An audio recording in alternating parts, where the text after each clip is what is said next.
Honey Singh the Bluetooth era king, जिनकी journey किसी roller coaster ride से कम नहीं रही। बच्चे बच्चे के मुंह पर उनके गाने रटे रहना या फिर कुछ लोगों को उनके गानों से दिक्कत होना, हर एक सॉन्ग हर एक स्टेज शो हिट करना या फिर उसी स्टेज शो से चल के कुछ सालों तक गायब हो जाना, कुछ आर्टिस्ट का उनका नाम बिना लिए गाने ना निकालना या फिर उनका खुद के सालों तक गाना ना आने के बाद भी रेलिवेंट रहना, हमने ये सब देखा है। आज हम इस वीडियो में यही देखेंगे how a boy from Hoshiarpur Punjab came and ruled the music industry. Yes, we are talking about yo yo Honey Singh.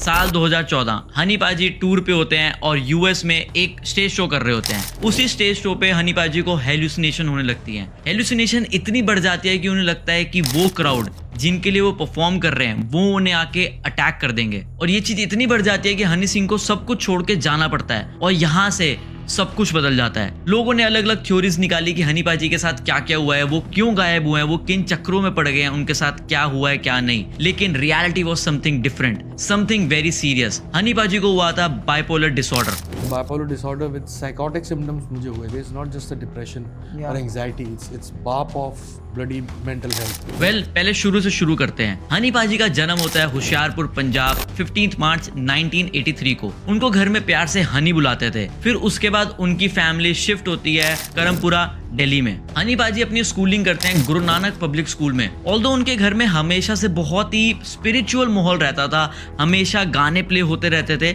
और हनी सिंह को भी तबला प्ले करने का शौक था, तो वो स्कूल में तबला प्ले करते थे। वो सिख फैमिली से बिलोंग करते हैं, तो उन्होंने केस रखे हुए थे, लेकिन उनके केस में अपने आप ही ड्रेडलॉक्स बनने लग गए थे। उन्होंने और उनकी मदर ने बहुत कोशिश करी कि वो ड्रेडलॉक्स को काट दें या और ना बढ़ने दें, लेकिन एक दिन इतना तंग आ गए कि उन्होंने अपनी मदर को बोला कि मेरे केस काट दो, और उनकी मदर ने उनके केस काट दिए। मैंने केस रखे हुए थे तो मेरे ड्रेडलॉक्स बनने लग गए अपने आप नेचुरल। तो हालांकि मैं हफ्ते में 3 दिन केस स्नान करता था, लेकिन तब भी ड्रेडलॉक्स बनते थे। हफ्ते में 3 दिन केस स्नान करना बहुत मुश्किल होता है, तो मम्मी ड्रेडलॉक्स काट देती थी, जो जड़ें बन जाती थी तो वो काट देती थी, तो मेरी जुड़ी छोटी होती गई।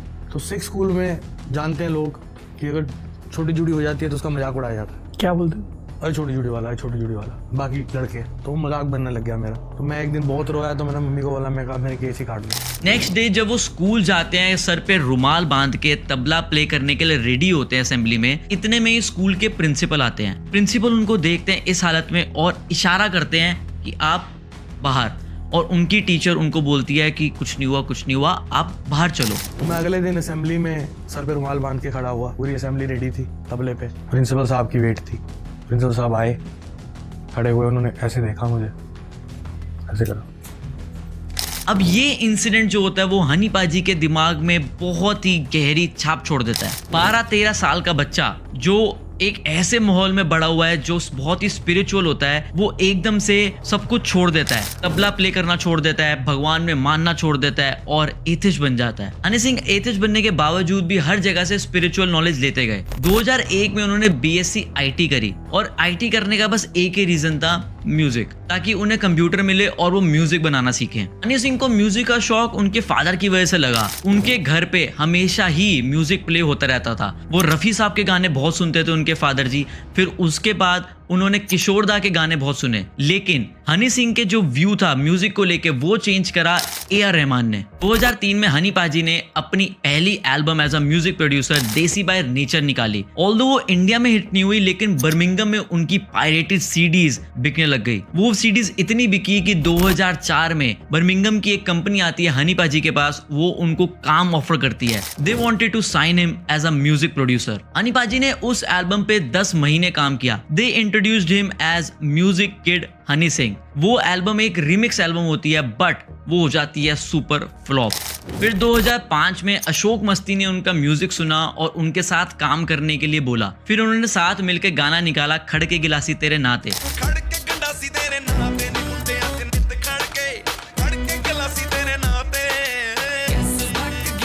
जो BBC वर्ल्ड चार्ट पे नंबर 1 चला गया। उनका नाम तो हुआ लेकिन उन्हें इसके पैसे नहीं मिले और ना ही आने वाले 2 साल तक कोई भी और काम मिला। फिर 2007 में हनी सिंह अपने फ्रेंड के कहने पे मोहाली पंजाब शिफ्ट हो गए। हनी सिंह को पंजाब में काम तो मिला लेकिन सबकी एक ही डिमांड होती थी, ढोल बीट। हनी पाजी को करना था कुछ अलग, उनको करना था हिप हॉप ट्राई, लेकिन ये एक्सपेरिमेंट करने के लिए पंजाब के आर्टिस्ट रेडी नहीं थे। तो हनी सिंह ने क्या करा, हनी सिंह ने उनकी बात रखते हुए पूरी एल्बम ढोल बीट पे बनाई, एक्सेप्ट 1 सॉन्ग जो होता था उनकी मर्जी का हिप हॉप बीट पे। अब सरप्राइजिंगली क्या होता था, पूरी एल्बम जब रिलीज होती थी तो उस एल्बम से सारे गाने छोड़ के सिर्फ एक ही गाना चलता था जो होता था हनी सिंह पाजी का अपनी मर्जी से बनाया हुआ हिप हॉप बीट पे। पंजाब की रीजनल मार्केट बहुत बड़ी है, वहाँ बहुत लोग एल्बम्स बनाते हैं, उनके लिए म्यूजिक बना। मैंने कहा भाई उधर तो मुझे ढोलक और ढोल बजाना पड़ेगा, वो मेरे को नहीं करना। कहता यार एक गाना अपनी मर्जी का कर लियो, 7 गाने उनकी मर्जी के कर लियो।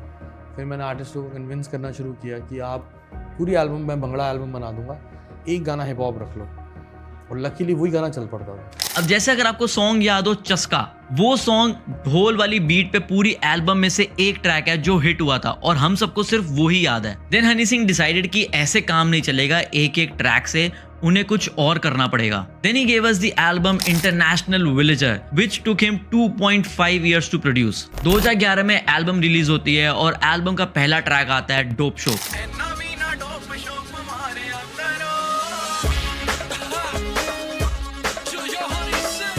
ऑल्दो डोप शो ट्रैक बहुत ही अच्छा था लेकिन वो चलता नहीं है। फिर आता है अंग्रेजी बीट, वो भी नहीं चलता। 3 महीने तक एल्बम ऐसे ही पड़ी रहती है और कुछ भी नहीं चलता। लोगों तक तो एल्बम पहुंच रही थी लेकिन वो उतनी वायरल नहीं हो रही थी जितनी होनी चाहिए थी। फिर ट्रैक आता है ब्राउन रंग।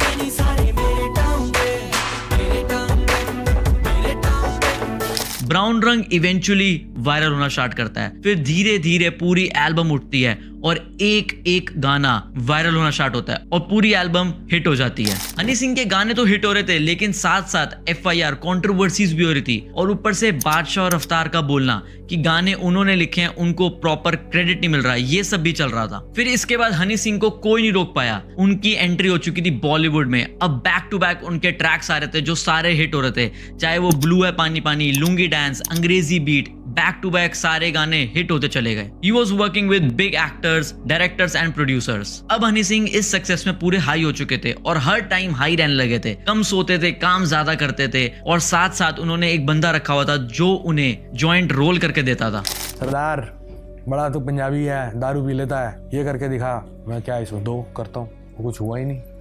1 2 3 4 5 फिर उसकी एडिक्शन लग गई। लड़का रखा हुआ था मैंने नौकरी पे जो रोल करता था, मुझे रोल नहीं करना।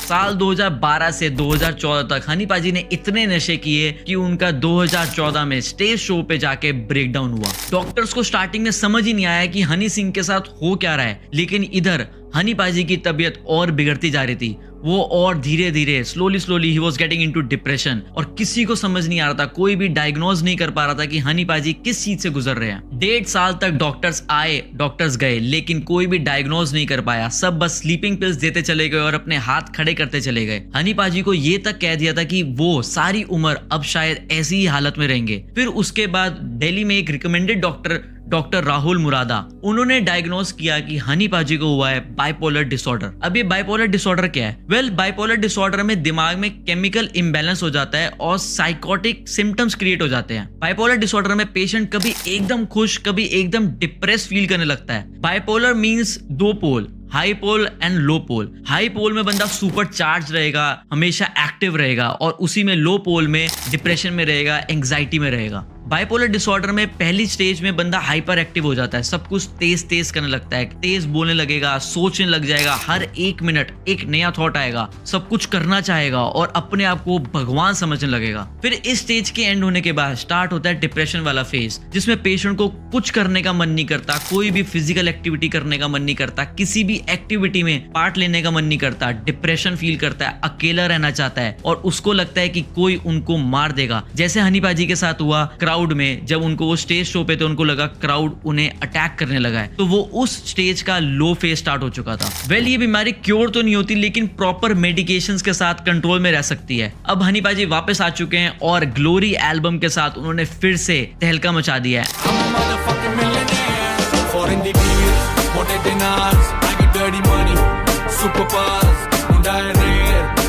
care. I'm a motherfucking millionaire. And we hope आने वाले टाइम में उनकी और एल्बम्स आएं और ऐसे ही तहलका मचाएं एंड वो अब नशों से दूर रहें। ऑल्दो उनकी अब स्पिरिचुअल जर्नी भी स्टार्ट हो गई है, तो वी होप कि वो आने वाले टाइम में छा जाएंगे, जैसा उन्होंने अपनी वीडियोस में बोला कि नशों से दूर रहो और मेहनत करते रहो एंड आने वाले टाइम में वो जरूर छाएंगे। बाकी आप बताओ आपके क्या थॉट्स हैं इस पे, and if you like the video तो जरूर बताना कमेंट करके।